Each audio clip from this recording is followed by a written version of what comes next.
여러분 인터넷 가보세요. 그 인터넷의 특징은 두 가지로 요약할 수 있어요. 첫째는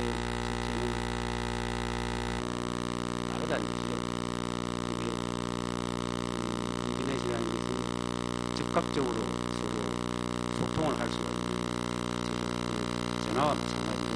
근데 전화는 그 목소리로만 전달이 되지만 인터넷이라는 것은 다양한 영상, 여러 가지 자료, 아주 각가지 형태로 이렇게 소통할 수 있는 공간이 그래서 굉장히 빨라요. 그래서 그 빠름이라는 특징이 하나 있고요. 그 다음에 굉장히 넓다는 거죠.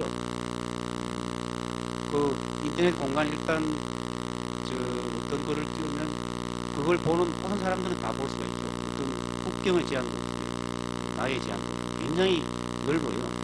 그래서 넓음과 빠름이라는 특징을 소설이라는 공간은 그거의 공간이죠. 작가가 자의적으로 만든 그거의 공간이죠. 인터넷이라는 공간도 그런 점에서는 그거의 공간이거든요. 그 사이버 세계라는 것은 그 현실이 아닌 그 인조의 세계가 있으니까 인간이 어떤 기계 능력을 통해서 만든 가상의 공간이 그러면 그 인터넷이라는 그 사이버 공간과 소설이라는 그 공간 어떤 차이점이 있는지 이 차이점을 통해서 인터넷이라는 현대문명의 산물이 우리 사람들의 소설이라는 부부의 세계가 우리에게 어떤 성찰할 수 있는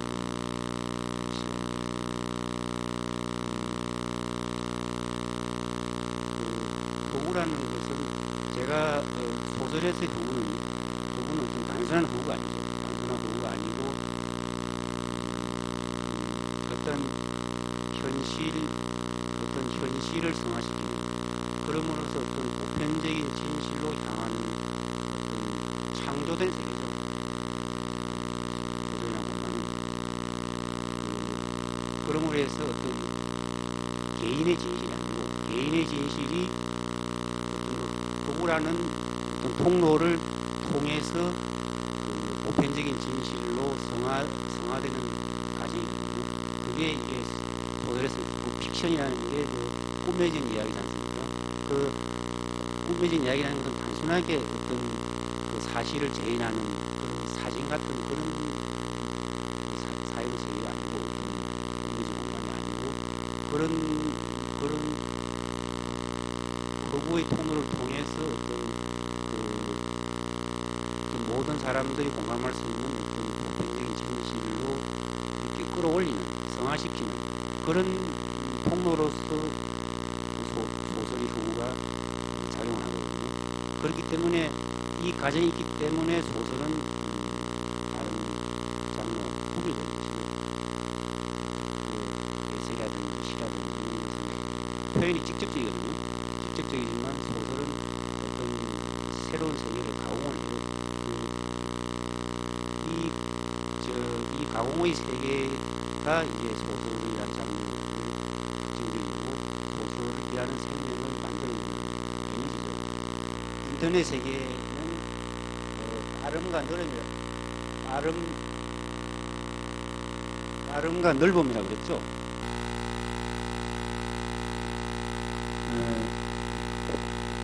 이 빠름과 넓음이라는 것은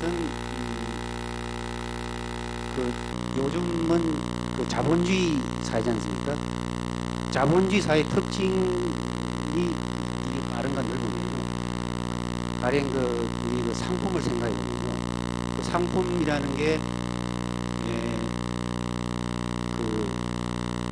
그 현대 문명을 구축하고 있는 그 여러 가지 힘이 있는데 그 중에서 가장 핵심적인 힘은 저는 자본이라고 생각해요. 그 자본의 힘이라는 것은 지금 특히 그 사회주의 몰락 이후에 그 자본의 힘은 더욱더 무게가 자본의 특성이라는 것은 빨라야 돼요. 그 어떤 이익이 있으면 그 이익을 찾기 위해서 빨리 그쪽으로 이동을 해야 되거든요. 그러니까 자본이라는 것은 어떤 정말 그 국경이 없어요. 그 이익이라는 어떤 그 자본의 목적을 위해서 빨리 이동하는 그 상품이라는 어떤 똑같은 기능을 갖고 있는 상품도 그 기한이라든지 굉장히 빨리빨리 바뀌잖아요. 그게 인간의 욕망을 자극시켜서 그 욕망을 자극시킴으로써 그 상품을 사도록 만들기 위해서 상품을 끊임없이 변신을 해야 돼요. 그 똑같은 모습을 가지고 있으면 인간은 실정을 느끼죠. 그 인간이라는 것은 시간을 못 견뎌요. 조금 똑같은 데서 금방 실정을 느껴요. 그게 상품도 마찬가지고 그 어떤 모든 그 사람과의 관계, 사람과 무언가의 관계에서도 이 실정, 소위 말하는 근태라고 하는데요. 이게 굉장히 특히 요즘 사회에서는 더 빨리 그런 게 느끼죠. 그런 성격이 형성되어 왔는데, 그러니까 저 상품은 그 빨리 변신을 해야 됩니다. 그리고 이 발음이라는 것은 어떤 목적이 있는가 하면 어떤 많은 소비자들한테 그 팔기 위한 수단이죠. 그러니까 소비자 수를 넓혀야 돼요. 그래서 어떤 인터넷의 다른 세계, 넓은 세계라는 것은 자본의 세계, 어떤 자본의 세계가 있는 특성과 일치해요.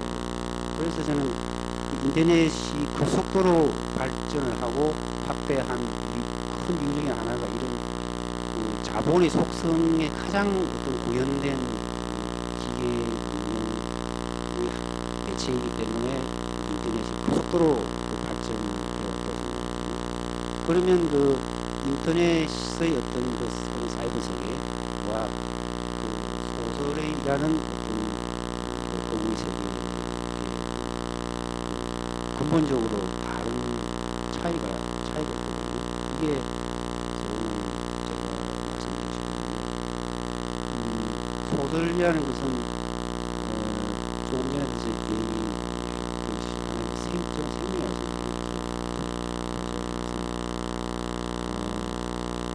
어떤 생명을 만들기 위해서는 시간이 필요하고,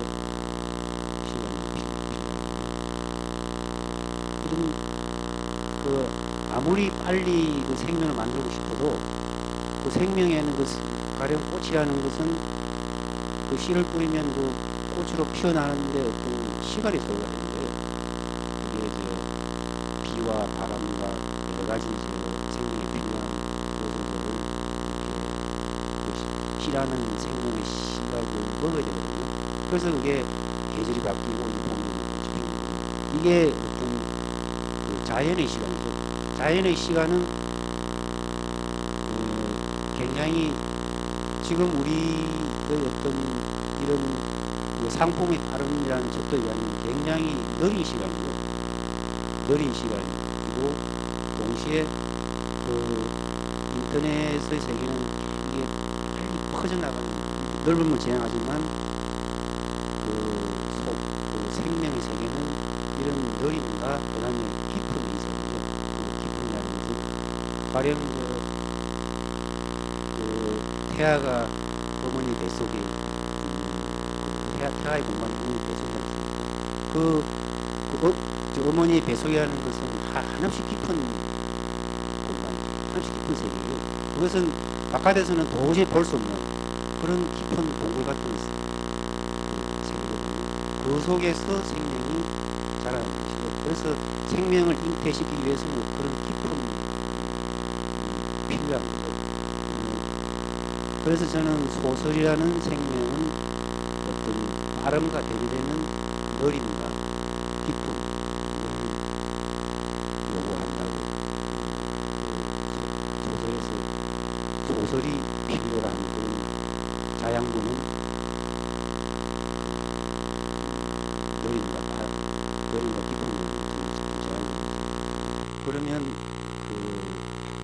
요즘 소설도 하나의 상품이고, 소설이 책으로 책이라는 상품을 만들어서 독자들한테 팔려나가는 거죠. 그러니까 소설은 상품이 가서 상품이긴 하되 자본주의 어떤 상품의 빠른과 넓은 진화하는 그런 것하고는 차이가 있죠. 왜냐하면 자본의 상품이라는 것은 하나의 물질이지만 소설이라는 상품은 하나의 생명이거든요. 그 생명과 물질의 차이는 굉장히 크죠. 특히 90년대에 소설의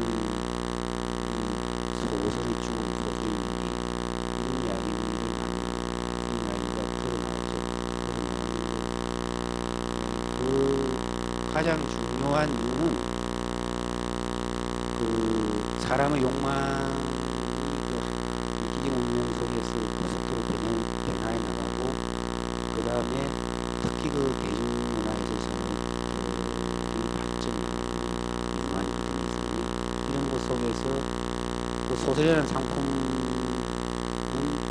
상품의 그런 상품이 가진 고유한 기능을 발휘하려면 너무나 어리고 너무나 대신 기품을 요구하기 때문에 도저히 그런 다른 상품하고는 따라갈 수가 없는 거죠.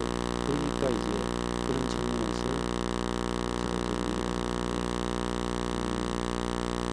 그것을 달리 봐야 될 것은, 소설이라는 것은 그런 상품과 같은 상품이지만 그런 상품과 어떤 차별되는 하나의 생명이라는 것. 그 생명이라는 것은 생명은 결국 아니죠. 물질이라는 것은 어떤 인간이 어떤 목적을 위해서 사용되기 위해서 만들어진 하나의 수단인데요. 그렇기 때문에 수단의 존재이지만 생명이라는 것은 수단의 존재가 아니고 목적의 존재고, 그러니까 사람을 사물화시킨 대표적인 노예잖아요. 노예라는 것은 사람을 어떤 목적의 존재로 인정하지 않고 그냥 어떤 주인의 생활을 편리하기 위한 하나의 도구로서 전락된 그런 도구의 어떤 존재거든요. 그래서 흔히 소설과 작가와 독자와의 관계에서 작가가 작품을 쓸 때 내가 이 작품을 어떤 독자들한테 이 작품을 소개할 것인가, 이런 작가가 자기 독자를 설정하는 데 있어서 대중소설과 아마 저는 술드란 말을 좋아하지는 않지만 인가하자면 대중소설과 술드의 차이는 작가가 독자를 어떻게 생각하느냐. 가령 모든 독자들한테 가급적이면 많은 독자들한테 이 작품을 기하고 싶다. 그런 작가가 있겠죠. 그런 작가가 있는가 하면 나는 어떤 독자들이 이 소설을 읽었으면 좋겠다 하는 작가가 독자를 선택할 수도 있어요. 독자가 작가를 선택했듯이 작가도 독자를 선택할 수도 있어요.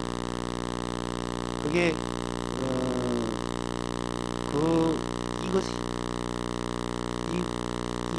어떤 작가, 이런 독자에 대한 의식이 작품을 쓰는 태도와 깊이와 그게 깊숙한 연관이 있는 거죠. 그래서 그 연관 속에서 어떤 소설 형태가 나오고 문체가 나오고 소설의 깊이가 드러나고 그렇게 됩니다. 제가 생각할 때는 어떤 그 많은 독자를 확보하는 어떤 쉽게 말하면 대중소설 이제 그런 도서관 저는 대중소설도 필요하다고 생각해요. 우리 사람들한테 어떤 움직임에 많은 사람들이 재미있게 읽힐 수 있는 그런 지혜도 좀 필요하다고 생각해요. 그런 책이 필요한 반면에 또 어떤 사고를 요하고 좀 인내를 요하고 깊이를 요구하는 그런 책도 필요하고 문제는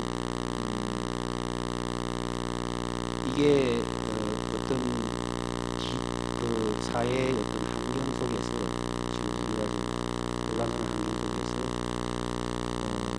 어떤 작가들은 그런 대중소설을 써놓고 왜 내 소설을 왜 인정하지 않냐고 불평하는 작가들이 있느냐면 뭐 그런 불평이라는 것은 그 작가가 할 수 있는 부분이 아니거든요. 그것은 그 작가의 고유한 어떤 그 자기 작품을 그런 방식으로 그런 자세로 쓴 것을 썼기 때문에 어떤 내 작품을 동학교에서 그래서 인정한다는 것은 조금 그런 넌센스에서 어떤 작가가 더 가치 판단하는 가치가 있고 그런 거는 저는 별 의미가 없다고 생각해요. 그것은 작가 나름대로 어떤 생활관 속에서 어떤 게 더 가치 있다, 어떤 게 더 가치 있다 그런 작품은 전혀 불필요한 그리고 또 한 가지 좋은 책이라서 안 팔리고 대중소설이라서 잘 팔리는 그런 것도 아니고 요즘 보면 좋은 소설도 많이 팔리잖아요. 그래서 그런 어떤 그런 기준은 사실은 무의미하고 그 문제는 이제 제가 제 경험에 의하면 작가라는 것은 그 작가가 작가이게끔 하는 어떤 개념이 저는 고통이라고 생각해요. 고통을 견디는 힘. 그러니까 그 작품을 쓴다는 것은 그 하나의 생명을 만드는 힘이거든요. 그 생각을 해보세요. 그 아이를 낳을 때 그 산모의 고통 여러분 잘 아시잖아요. 그런 고통 없이 생명을 낳을 수가 없죠. 요즘 뭐 제왕절수도 하고 그렇게 하지만 그것은 자연이 요구하는 의미가 아니에요. 그건 필요할 때는 그런 기계는 힘이 필요하지만 아무튼 그 하나의 그 생명을 만들기 위해서는 고통을 견뎌야 하는 이 고통의 깊이가 깊으면 깊을수록 저는 그 좋은 작품이라고 생각해요.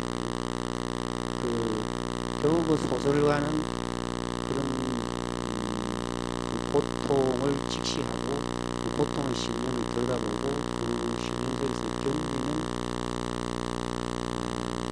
자만이 생명이라는 것은 완전한 생명은 없죠. 우리 인간 자체가 불완전한 생명이고 그런 불완전한 존재가 어떻게 완전한 생명을 만들지? 다만 그 완전을 향한 완전에 가까운 생명을 만들려고 노력할 뿐이고 그 노력의 깊이가 이제 고통의 깊이고 그 고통이 깊으면 깊을수록 완전에 좀 다가갈 수 있겠죠. 흔히 그 소설가라는 것은 제가 언젠가 글로도 쓴 적이 있지만 그 사실은 길이 없어. 그 어떤 목적을 향해 갈 때 길이 있잖아요. 길이 있는데 소설의 세계는 길이 보이잖아요. 예를 들면 비유를 하자면 어떤 뱀장어가 뻘 속에서 움직이잖아요. 근데 뻘 속에 하는 것은 길이 없거든요. 그 뱀장어 몸 자체가 길이에요. 그 뱀장어가 움직이는 그 몸의 놀림 자체가 그게 길이 되는 거거든요. 그래서 그 헤쳐나가는 것인데, 그 뱀장어가 지나가면 자기 몸 자체가 길이기 때문에 그 길 뒤에 흔적이 남지가 않죠. 순간순간의 자기 몸 자체가 길이 될 뿐이지, 길이 그게 어떤 시간에 의해서 남아있고 앞에 보이는 그런 길이 아니에요. 그러니까 그런 뻘의 어둠 속에서 자기 스스로가 몸이 길이 대해서 어떤 방향을 하면서 움직이나가는, 그게 저는 소설의 작업 과정이라고 생각합니다. 그래서 사실은 요즘 소설에 대한 강좌들이 많이 있잖아요. 소설 그런 게 필요하죠.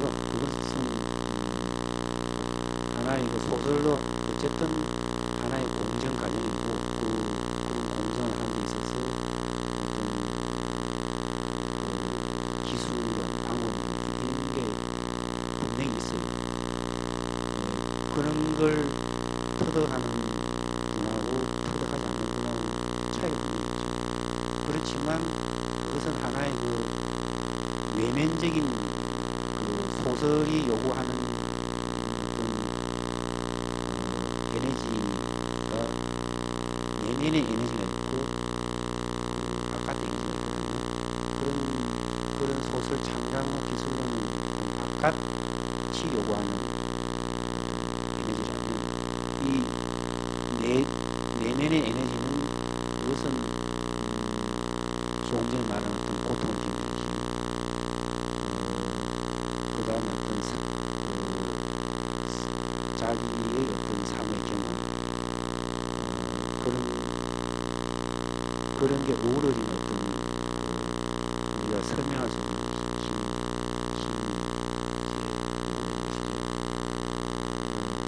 흔히들 가끔 이런 질문을 해요. 소설가들한테. 되게 소설가라면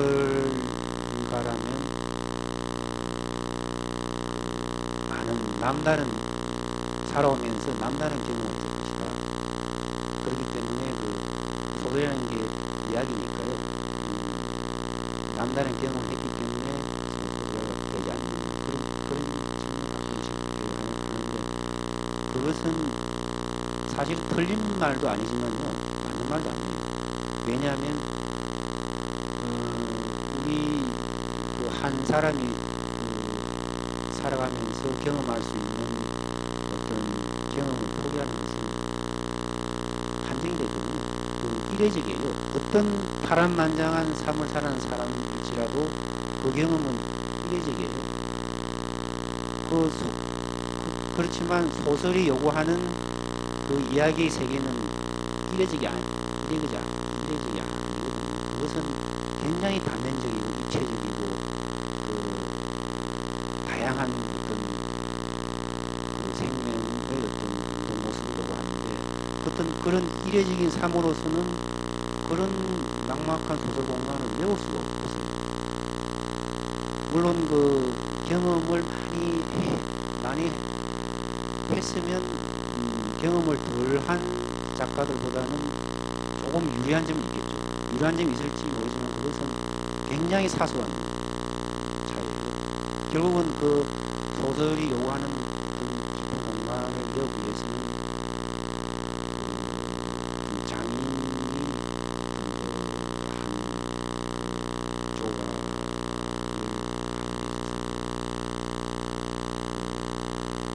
흘린다.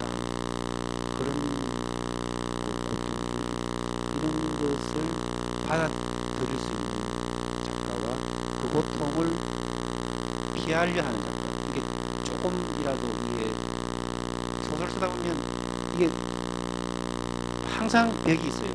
그 울 속에 가듯이 항상 그 벽이 있거든요. 그 벽을 사실은 이 새 길이 있어요. 새 길로 이렇게 피해가면 그 벽을 지나칠 수 있죠. 그 이제 그 벽을 벗고 그 벽을 넘기 위해서는 어떤 그 힘이 요구됩니다. 그 힘이라는 게 고통이고 그 고통이 싫어서 무서워서 견디기가 힘들어서 살며시 피해 나갈 수도 있어요. 이제 그런 그 어떤 그런 그 벽을 정면으로 맞서서 그 벽을 뚫고 나가는 어떤 에너지가 없는 사람들은 좋은 작가가 되기 힘들어요. 그러니까 그 어떤 점에서는 그 작가라는 존재는 굉장히 그런 점에서는 굉장히 좀 경락적인 말로 하면 저주받은 존재일 수가 있습니다.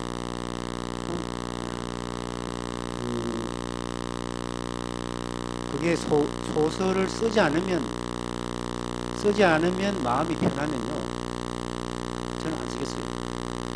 그게 왜 그 힘든 짓을 왜 해요? 근데 문제는 쓰지 않으면 그 불안하고 어떤 견딜 수 없고 하는 그런 뭔가 이렇게 씌어 있는 게 있거든요. 그 씌어 있는 것 때문에 그런 고통을 감수를 하는 거죠. 그런 점에서는 굉장히 그 웃긴 존재고 어떤 보이지 않는 사설에 묶인 존재고 저주받은 존재일 여러분 중에서도 아마 소설을 섭작하신 있을 것 같은데 소설가 제 경험에 의하면 소설가에게 가장 치명적인 한계는요, 그 소설이라는 저는 소설을 어떤 집으로 생각하거든요. 그 소설가는 이 작품이라는 집 속에 들어가 있어요. 그러면서 이 작품이라는 이 집 속에서 들어 앉아서 이 소설이라는 어떤 건축물을 세우죠.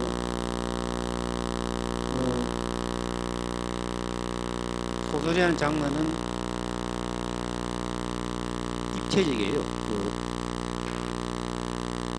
왜 모양이 평면이 있고 입체가 있지 않습니까? 예를 들면 그 수필이나 에세이나 시나 이런 것은 평면적이에요. 이 평면적이라는 말이 애매하게 들리실지 모르겠지만, 그러니까 소설이라는 소설이라는 것은 소설이라는 공간 속에 인물들이 있지 않습니까? 숨쉬는 생명들이 들어가 있단 말이에요. 그 숨쉬는 생명들은 이런 평면 속에서는 숨을 쉴 수가 없어요. 이런 어떤 입체적인 공간을 속에서 그 생명들이 숨을 쉬지, 어떤 밋밋한 평면의 세계에서는 생명이 존재할 수가 없어요. 굉장히 그 상징적이고 비유적인 이야기인데, 그래서 소설의 공간은 입체적이라고 제가 표현하는데, 이런 입체 속에서 작가는 그 입체라는 그 입체적인 작품 속에 작가가 들어가 있거든요. 그 반면에 그 독자는 그 작가가 그 집 속에 들어가서 그 집을 짓고 있는 그 공간에서 독자는 떨어져 있어요. 그래서 바깥에서, 쉽게 말하면 바깥에서 그 작가가 지은 집을 보거든요. 그러니까 바깥에서 보기 때문에 그 전체적인 모습이랄지 어떤 불균형적인 이런 것은 눈에 잘 보여요. 그렇잖아요. 어떤 입체를 볼 때 거리가 그 어느 정도 거리를 유지를 해야 그게 잘 보이죠. 그 전체적으로 그 모양이 좀 들어주다든지 모양이 아름답다든지 이런 것은 이렇게 해서 이 모양이 안 보이잖아요. 이렇게 보이지. 근데 그게 독자의 권리예요. 그 독자의 권리라는 것은 그 작품과 거리를 두고 있다.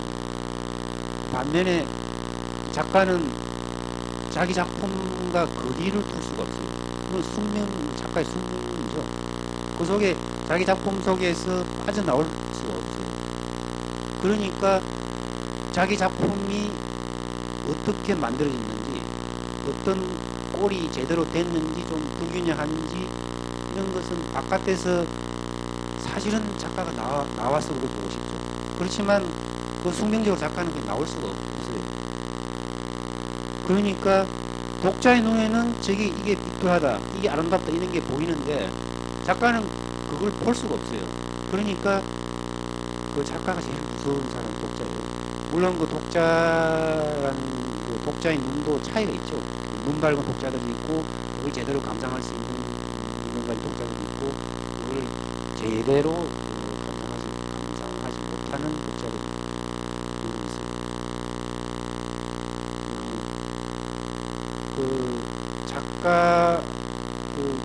작가에게 이제 그런 자기 작품 속에 갇혀서 빠져나올 수 없는 게 그 작가 숙명이고, 그래서 제가 생각에는 작가에게 가장 요구되는 힘이라는 것은 그 자기 작품에 대한 거리를 두는 거예요.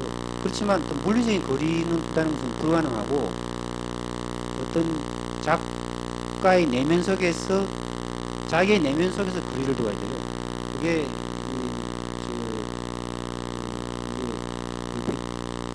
머릿속에 안 들어갈지 모르겠지만 작가가 물리적으로는 거리는 둘 수는 없지만 자기가 작품을 객관화시킬 수 있는 어떤 마음의 거리, 이게 자기와 작품을 떼어놓을 수 있는 어떤 그 내면의 거리를 확보를 해야 돼요. 제 말 무슨 말인지 이해가 잘 돼요, 안 돼요? 그래서 이 내면의 거리를 확보하면 할수록 그 거리를 넓게 확보하는 하는 작가가 좋은 작품을 쓰는 작가거든요. 이게 말로는 이렇지만 굉장히 이게 쉬운 게 아니에요. 자기 작품을 객관화시킬 수 있다는 그것은 굉장한 그 작가에게 에너지를 요구하는 것이거든요. 그러니까 좀 그런 에너지가 없는 작가들은 자기 작품은 자기한테 한없이 훌륭한데 남들은 그렇게 알아주지 않는 걸 이해를 못하는 거죠. 그러니까 작가로서 자기 내면의 길을 확보한다는 게 그것은 하루아침에 되는 것이 아니에요. 그게 어떤 소설의 어떤 방법론을 다통에 대해서 부서지는 게 아니거든요.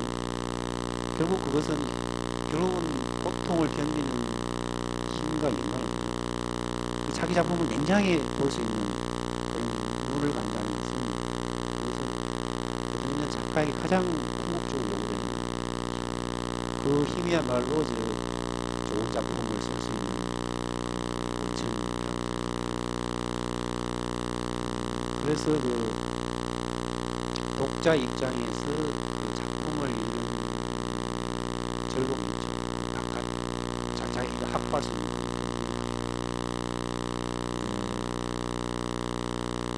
책을 요즘 문학 진화하는 요즘도 하는 것은 옛날에는 필사를 했거든요. 필사 아시죠? 자기 좋은 작품을 이 펜으로 뺏겼었는데 그게 필사를 하는 이유가 여러 가지가 있어요. 그 작품의 어떤 문체랄지 그런 걸 자기가 직접 써봄으로써 그걸 깊게 느끼려고 하거든요.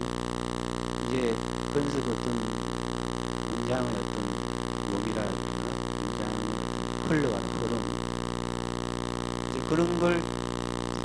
그런 걸 이제 눈으로 읽는 것하고 직접 써보는 거하고 또 틀리죠. 그래서 그 문학 지망생들이 그 필사를 많이 했어요. 근데 그 필사 이게 제가 여러분한테 권유하고 싶은 것은 필사를 하는 분들은 그런 제가 앞에서 말씀드린 그런 것도 느낌과 동시에 자기가 작가라고 상상을 해봐요. 자기가 독자지만 작가 입장이 돼서 그 어떤 그 필사를 통해서 그 작품이 세계로 안으로 들어가 봐요. 그거는 굉장히 좋은 경험이에요. 아까 작가 입장에서는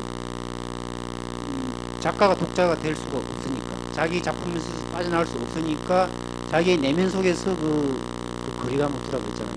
독자도 마찬가지예요. 독자가 작가가 되고 싶은 그 작가가 되고 싶고자 하는 분들은 그 필사를 하면서 그 작가의 세계 속으로 빠져들어가요. 그 작가의 내면 속으로 물론 어떤 상상이겠죠. 그런 세계 속에 들어가서 그 작품을 뜯어보면서 쓰고 읽고 하는 게 굉장히 아마 작가가 되고자 하는 과정이 굉장히 좋은 경우입니다. 요즘은 아마 신중용 이런 거 보면 거의 다 워드로 하죠. 그리고 워드가 편해요. 워드의 장점이 굉장히 크죠. 그렇기 그런 굉장히 기피할 필요는 없지만은 그런 필사의 작업으로서는 직접 자기 손으로 하는 게 그래서 그 필사 목적의 그 필사까지 워드로 하는 분들은 그 필사를 할 필요가 없죠. 자기 손으로 직접 해보는 게 굉장히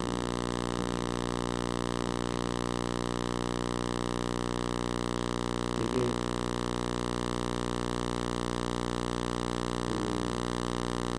독자들 입장에서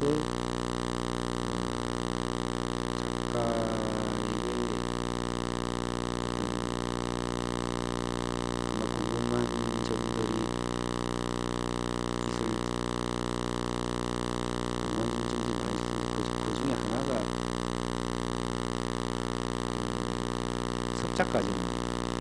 습작 과정에 대해서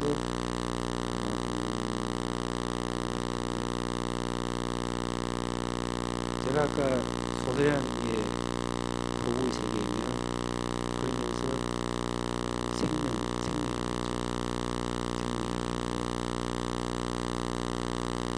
여러분이 아직 결혼도 안 하신 분 있고 아이를 낳지 않으신 분 있지만 아이를 키우는 작업이 아닌 것은 굉장히 힘들거든요. 그것은 굉장한 인내를 요구해요. 아이를 키우는 아이라는 그것은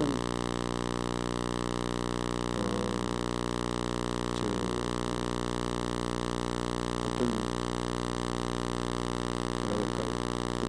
의미에서 완전한 자유 속에서 완전히 그 본능대로 움직이는 생기거든요. 그것을 키우기 위해서는 어떤 어른의 상식, 어떤 어른의 지식으로서 그 아이의 세계에 접근할 수 있거든요.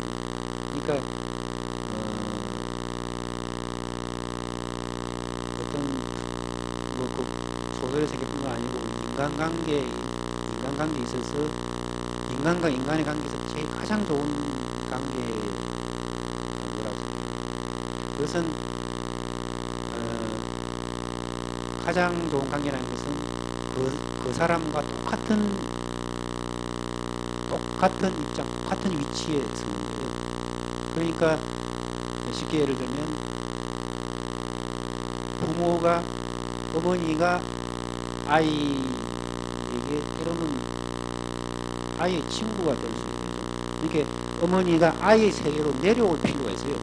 그러면서 아이의 시선과 똑같은 높이로서 아이와 이야기를 할 때 아마 그 아이의 어떤 내면과 엄마의 내면이 가장 잘 통할 거예요.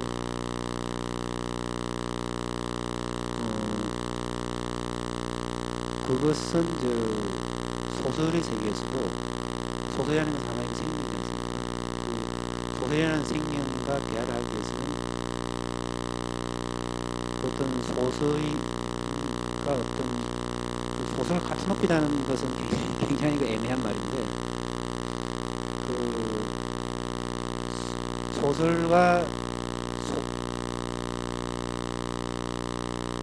소설이라는 것이 어떤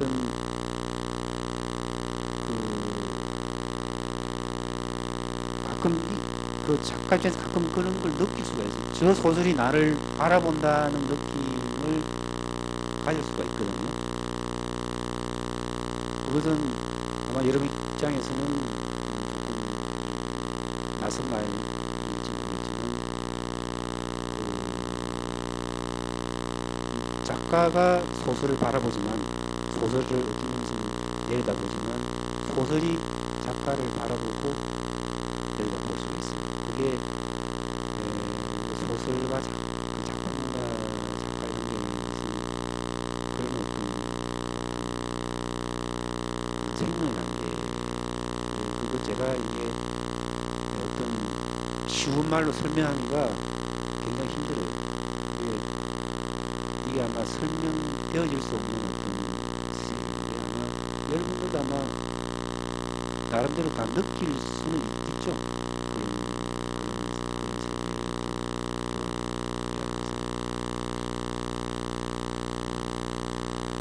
그런데 우리가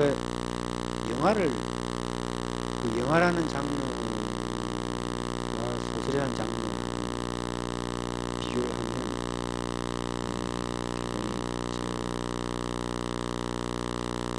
소설이라는 생명이 어떤 특성이 있는지 아마 잘 드러나실 텐데, 영화가 생겨난 지는 제가 본가는 1897년 최초 영화가 1897년에 30초짜리 영화가 처음 상영됐어요.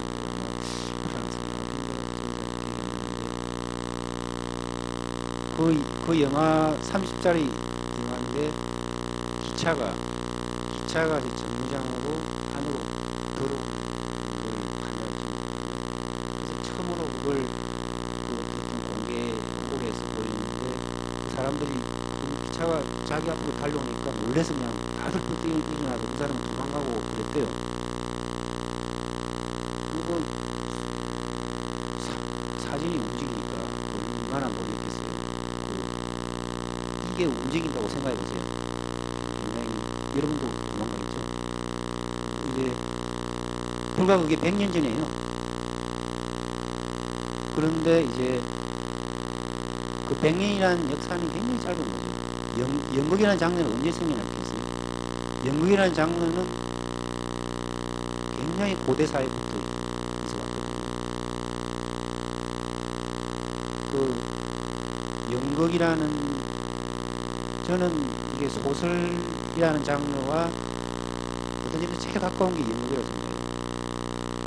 연극이야말로 이게 연극의 무대가 배우들 있잖아요. 배우들이 이게 살아 움직이거든요. 그러면서 그 어떤 그 연극 입체적 세계, 그 무대 입체적 세계에는 소설의 세계 굉장히 공통점이.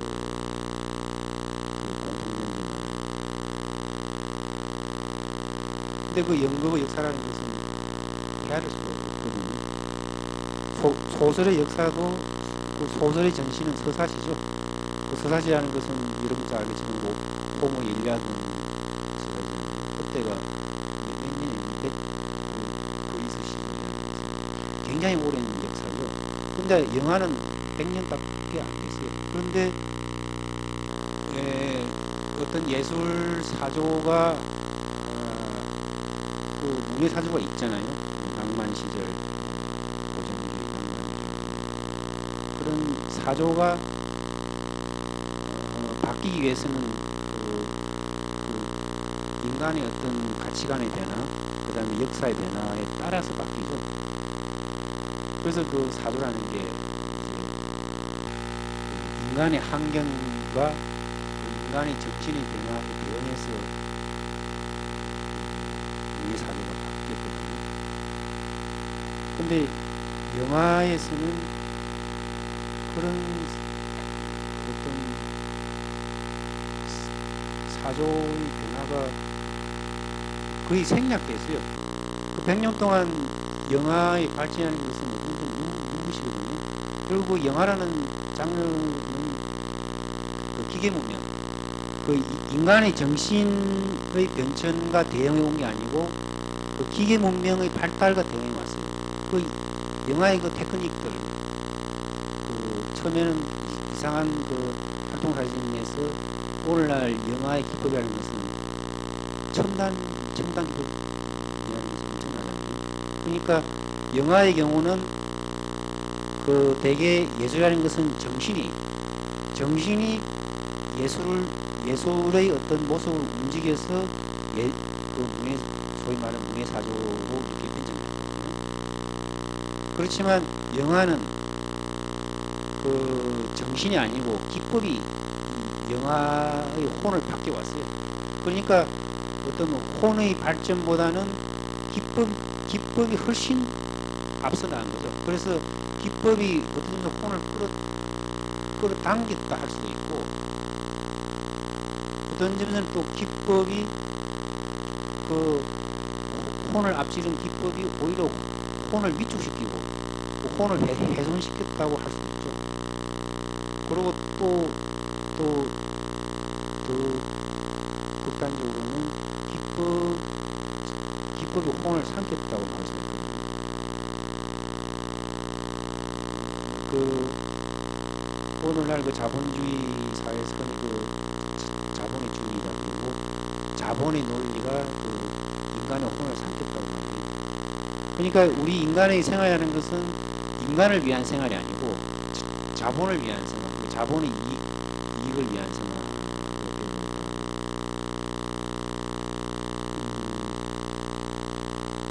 쉽게 한번 예를 들면 정태인 씨 아시죠? 70년 그 정태인 씨의 그 일기를 보면요, 그 청계천 그 피부 공장 시절 이야기인데,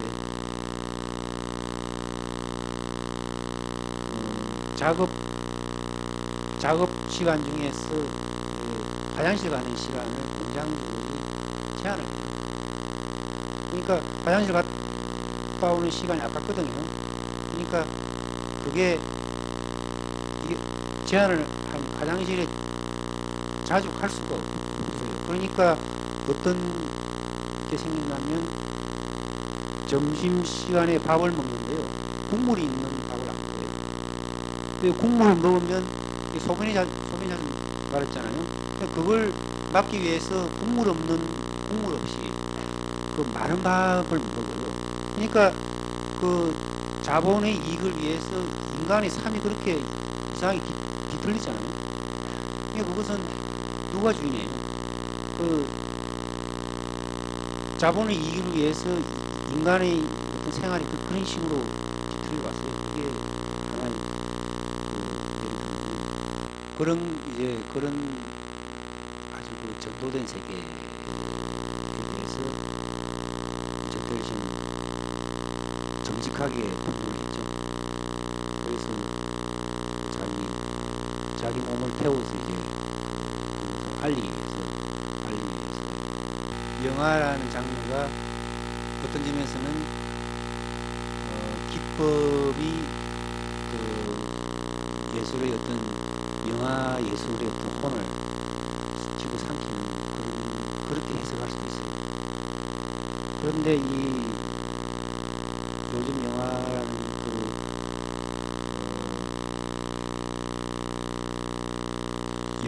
영화가 가장 대중예술 산업에서 가장 빨리 넓게 발전한 장르죠. 그래서 헐리우드 영화사들은 다 메이저이잖아요. 근데 이게 영화 산업이라는 것은 굉장히 요즘 영화들은 제가 가령 옛날 영화들 불과 한 10년, 20년 전의 영화의 좋은 영화들하고 요즘 영화를 비교를 해보면요. 옛날 영화는 굉장히 느려요. 장면의 전환이. 아마 요즘처럼 이게 영화 장면이 요즘 영화는 CF 있잖아요. CF가 빨리 돌아가는 그걸 닮아가요. 요즘 영화는 그렇게 빨리 장면을 변화시켜야지 보는 사람들이 그게 근태를 느낄 틈을 얻게 만들거든요. 이게 금방금방 바뀌니까. 그러니까 어떤 재미를 주기 위해서 그렇게 다른 장면을 옛날 영화, 좋은 영화들 보면요. 굉장히 느려요.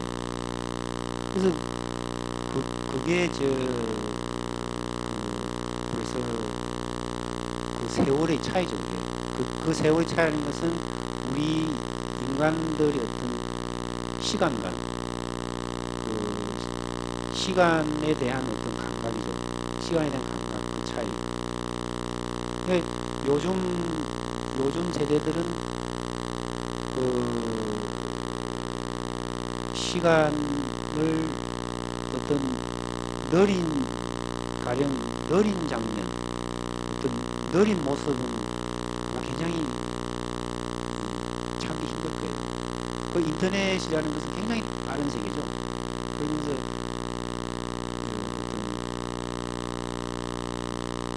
그러니까 그게 빠르다는 것은 어떤 면에서는 굉장히 우리가 시간이라는 것은 미지의 개념이잖아요. 옛날 사람들은 시간이라는 것은 하늘의 해의 위치를 보고 혹은 빛의 기울기를 보고 혹은 아니면 어떤 자기 몸으로 느껴지는 어떤 몸의 감각을 통해서 시간을 느끼거든요. 하지만 그런 시간 속에 살고 있는 세계하고 오늘날처럼 우리가 이게 분초를 따지면서 살아가는 오늘날의 세계의 시간 엄청난 차이가 있죠. 요즘 소설하고 요즘 영상 매체 막 그런다고 느리다고 그러는데 소설이 앞으로 살아남기 위해서는 방법이 어떻게 좀 장면 전환이 좀 영화같이 좀 기법이 좀 빠르게 쓰면 되지 않을까 그런 생각을 한번 해보거든요. 소설을 어떤 다른 영상 영화랄지 어떤 그런 영상 매체와 나란히 비교를 하면 소설이라는 장르는 굉장히 둔하고 원시적이고 느리고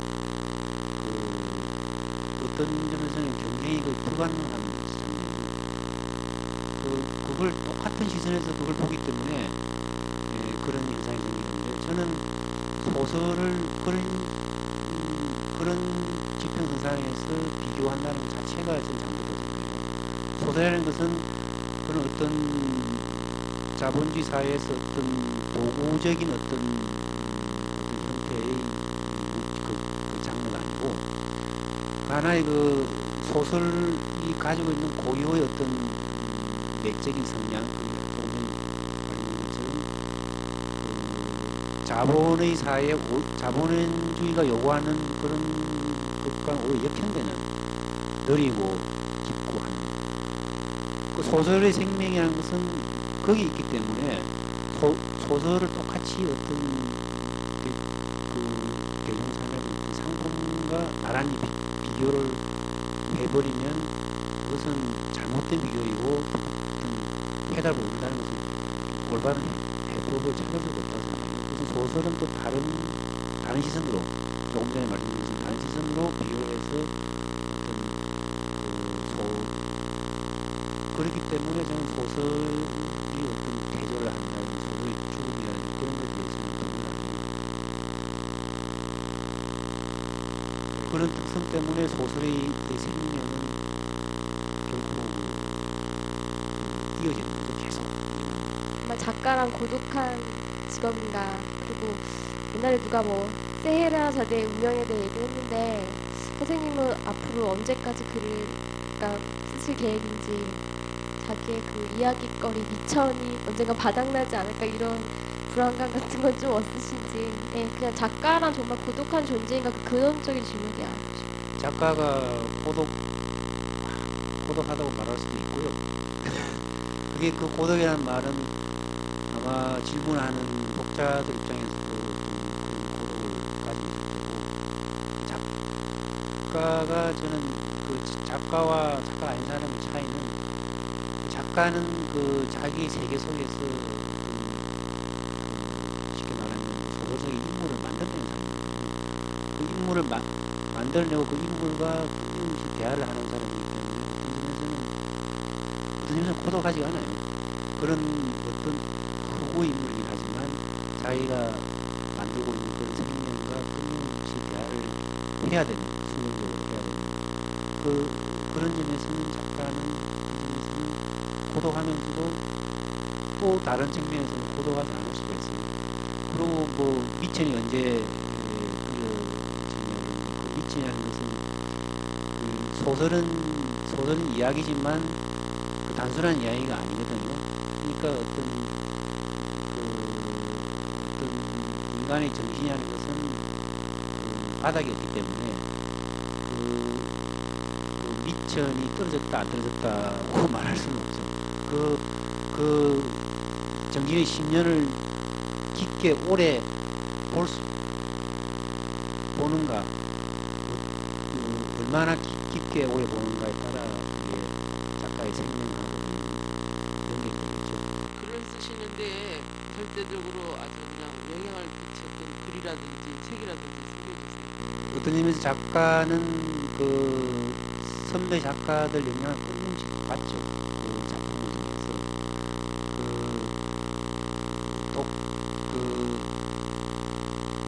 독서라는 것은 작가이든 작가가 아니든 독서는 끊임없이 필요하거든요. 독서라는 것은 남의 작품을 읽는다는 것은 무슨 영향을 섭취합니다. 그런 점에서 그 수많은 작가들이 한 작가에게 영향을 끼칩니다.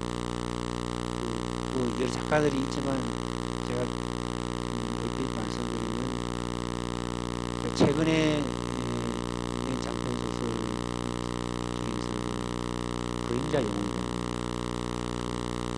책이 나왔거든요. 그 그림자 영혼의 내용은 그 쓰게 된 동기는 그 토스토예프스키의 어떤 세계에 대한 제가 받은 감명의 어떤 입단을 드러낸 소설이고요. 또 토스토예프스키 작가가 오늘날까지 익혀지고 있는 큰 이유는 그 인간의 그 악의 인간이라는 존재가 가진 그 선과 악이 있지 않습니까? 그 악의 본성을 가장 아마 깊이 내다본 작가이고요. 그래서 인간의 영혼이라는 것은 선과 악이 이렇게 유리되어 있는 게 아니거든요. 선과 악이 뒤엉켜 있어요. 그러면서도 선이 악을 물리치고 악이 선을 이제 그런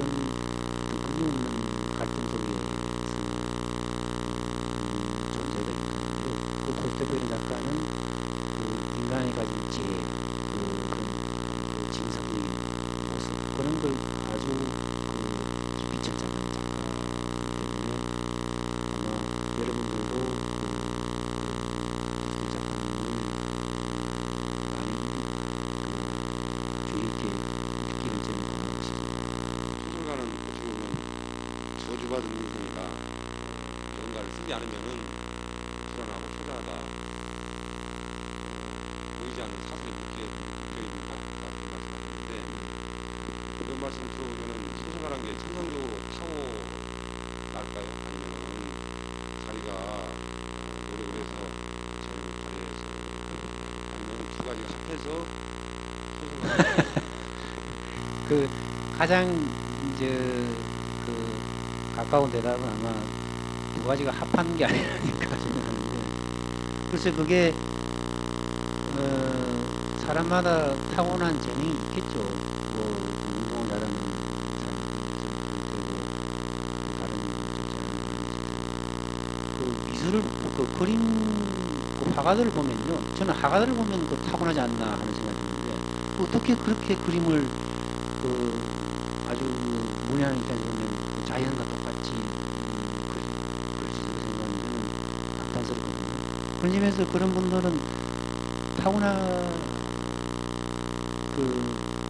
타고난 재능이 있는 것 같아요. 근데 작가에게는 그런, 제가 느끼는 그런 화가처럼 뚜렷하게 어떤 재능적으로 그 재능이 느껴지지는 않아요. 물론 있겠죠. 있는데 어떤 점에서는 작가가 되는 것은 재능이라기보다는 모든 걸 합친 어떤 숙명이라고, 그거는 뭐 자기가 되고 싶어서 되는 게 아니거든요. 그래서 어떤 그 숙명이라는 것은 사람이 알 수 없는 거죠. 느린 모습을 참기 힘들어하는 세대다 말씀하셨는데, 그 세대가 결국은 우리 기성세대가 그 세대들한테 느린 모습을 참기 힘들어하는 세대를 만든 것 같아요. 자본주의 그런 속성상. 그러면 그 세대들에게 우리가 전해줘야 될 것은 무엇이며 어떻게 교육을 시켜야 되는지, 그런 부분에 대해서 좀 말씀해 주셨으면 합니다. 사실은 우리를 살아가는 것은 시간에 쫓기는 삶이거든요. 시간이 인간을 추적을 해요. 우리는 그 시간에 의해서 추적을 당하면서 그냥 도망가는 그런 삶이에요. 그래서 결국은 열심히 도망가다 보면 이제 그 죽음의 어떤 세계로 넘어가는 거죠. 그런 어떤 끊임없이 쫓기는 삶인데, 그런 어떤 그 삶 속에서 잠시 좀 물러났어요. 그러니까 어떤 시간의 흐름에서 우리가 통상적으로 이렇게 느끼는 시간에는 잠시 좀 벗어나 볼 필요가 있을 것 같아요. 그게 벗어난다는 것은 여러 가지 모습이 있겠죠. 요즘 보면 그 절에서 새로운 시간을 찾는 그런 것도 있을 수도 있겠고, 아무튼 그런 어떤 우리가 지금 빠져 있는 어떤 시간이라는 그 속에서 잠시 좀 벗어나서 어떤 다른 시간의 감각, 그런 그 감각 속에서 자신을 들여다보고 자신을 느끼는 게 굉장히 이게 우리 생활을 대화해야 하는데, 삶을 유지해야 하는데 큰 그리고 교육을 어떻게 하냐면 저는 잘 모르겠고요. 그런 어떤 시간들을 많이 자주 가지고 필요가 있을 것 같아요. 오늘 금요일 문학연이 정찬 소설가를 초대해서 들어본 금요일 이야기인데,